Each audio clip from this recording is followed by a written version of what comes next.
taas na kami. Kaya pala Mount Bano. Taas dati. Grabe.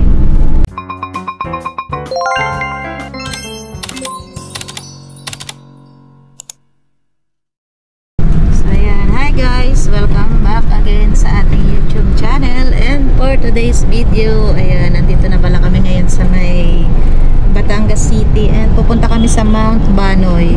Mamasyal-masyal muna kami doon. Sinapanood namin sa YouTube, maganda palang mamasyal doon, lalong-lalo kapag yung medyo makulimlim yung panahon dahil maulap doon, may mga fog, kaya makikita natin. Medyo mainit pala ngayon, 12:35 PM, kaya yun, medyo tarik pa yung araw. Kanina nung umalis kami ng bahay, medyo makulimlim, pero dito sa Batangas City, ito, ayan, sobrang init. Ayan, dito na tayo sa may Walter Mart, Batangas City. Tapos dito tayo dadaan sa may Pontipina, no? Ayan. So kami, i-update ko na lang kayo kapag nandoon na rin kami malapit sa may pupuntahan namin.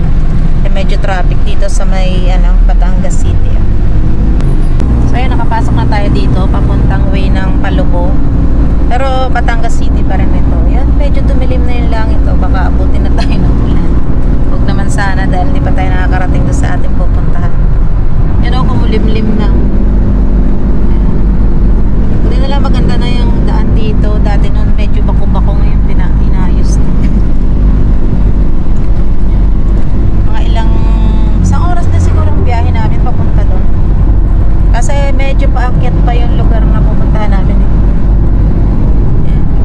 Dahil pala magmumotor kami, kaya lang nga ito, medyo parang dumidilim kanina. Hindi na malaman yung panahon. Mas maganda talaga pag nakamotor papunta dito dahil na may enjoy mo yung mga view, mga grid na view. Makakatigil ka kung saan maganda yung spot na pwede kang mag-video. Kaso mo nga, ito, masama yung panahon at dumidilim na nga.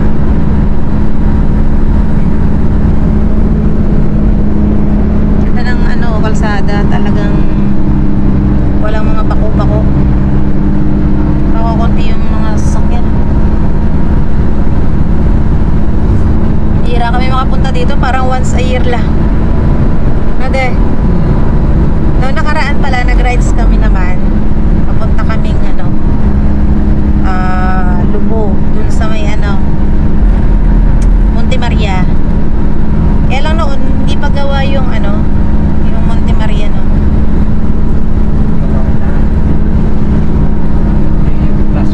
Yung glass walk, oo. Yung glass walk, yun yung hindi pa namin naaakyat. Siguro pag nakabalik kami ng Monte Maria, baka sakaling umakyat sa glass walk kung makakaakyat.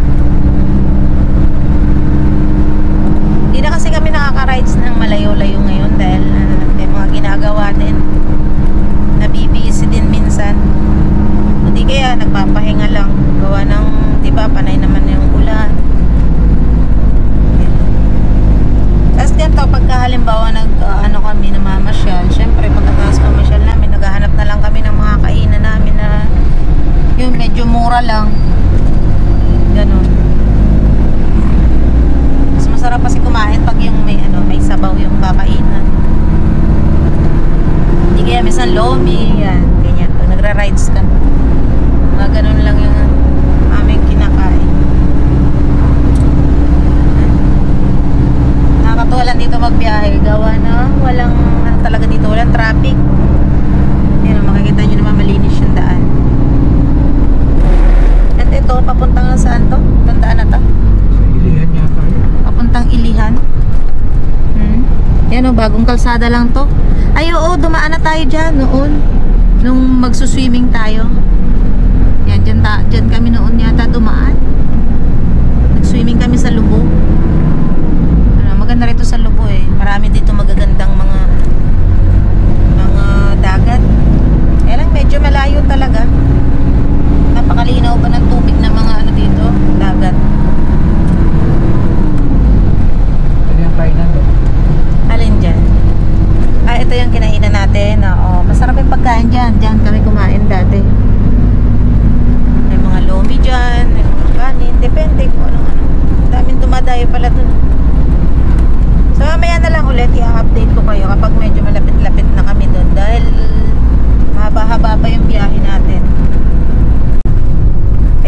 pala tayo sa San Jose Sico. Papasok na yata to ng ano to? Taisan? Oo, wala pa naman. Wala ka pa nakikita kung saan eh.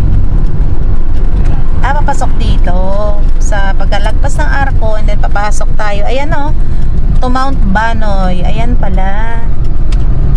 May ano pala naman eh, may signage dito. And then, yan, pasok tayo dito. Ito pala yung puro paakyat. Sabi may bayaran daw ng environmental fee. Baka dun pa banda. Baka dun pa. O may ano pala dito eh. Grocery store oh. Diba? May noon. Pababa. Lusong. Kaya tayo dito mamaya. Ahon yan sa bagay. Yung sa pagitan nga mas matarik. May lusong, may ahon. Palusong. And then mamaya, kasi yung pinakita ka na panood namin, ayan, Barangay Talumpok is, eto pala yun. Naglalakad na si ate oh. And then paakyat.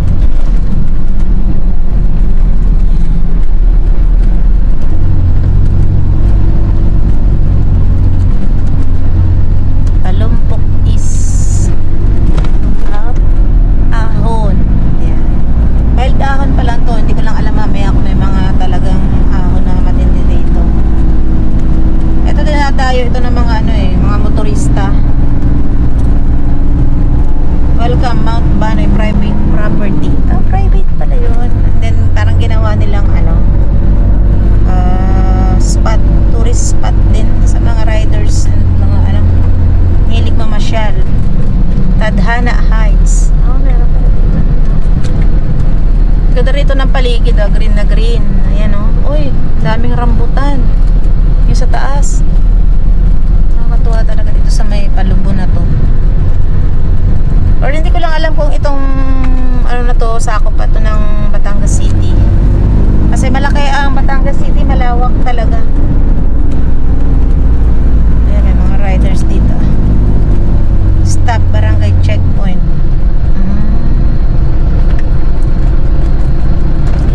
Stop tayo. Baka dyan magbabayad. To Mount Banoy.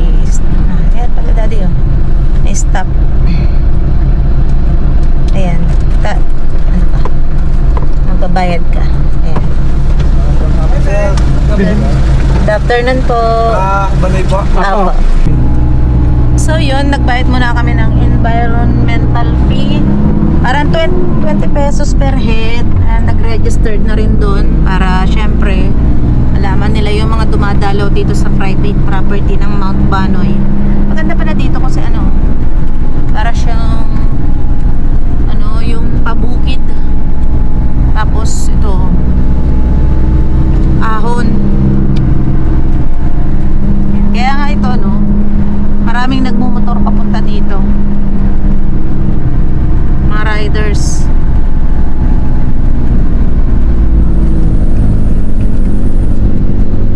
Kaso mo hindi na namin nagagamit yung aming motor dahil nga maulan. Uy, nakakatuwa talaga yung nakikita akong rambutan, punong-puno ng bunga. Nakakatuwa. Talumpok Lifestyle Center. Ayun si ate naglalakad lang.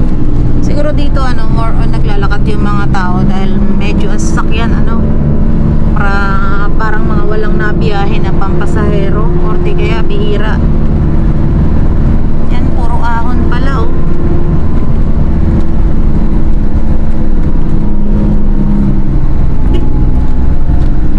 Ahon. Maliit din pala yung daan. Malaki yung sasakyan namin.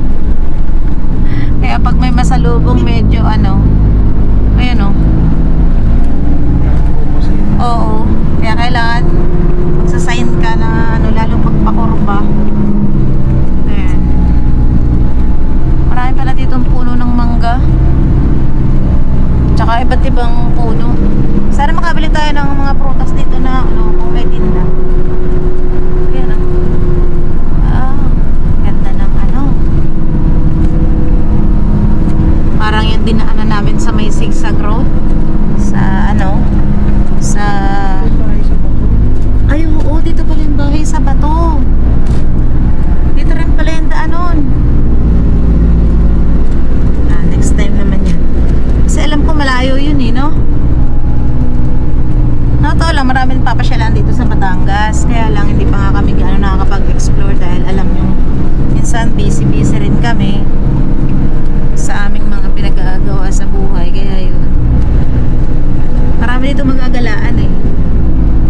dito manirahan, tahimik ah.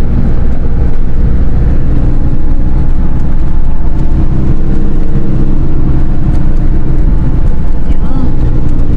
Taas na. Mataas na kami. Ito, nakikita mo saan kami nanggaling doon. Doon kami nanggaling kanina. Oh, nasa taas na kami. Kaya pala Mount Banoy. Siguro medyo ano ngayon, less yung namamasyal dahil hindi naman weekend. Kaya yun, tingnan natin. Lapit na siguro tayo. Yun o. Puro ahon na. Nalala ko tuloy nung pumunta kami ng first time namin pumunta ng tawag dito, yung sa Lubo, Monte Maria. Grabe ang ahon doon. Parang ganito rin. Talagang ahon kung ahon. Grabe pala. Talagang ahon. Parang malapit na kami.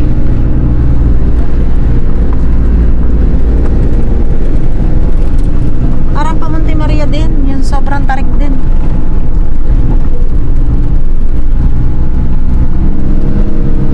Ganito kasi yung mga daan din dun eh.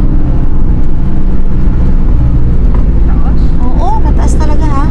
Ayan o, I love Sitio Banoy. Mataas dati. Grabe. Hindi pa tapos. Akyat talaga. Tama nga yung sabi ng vlogger.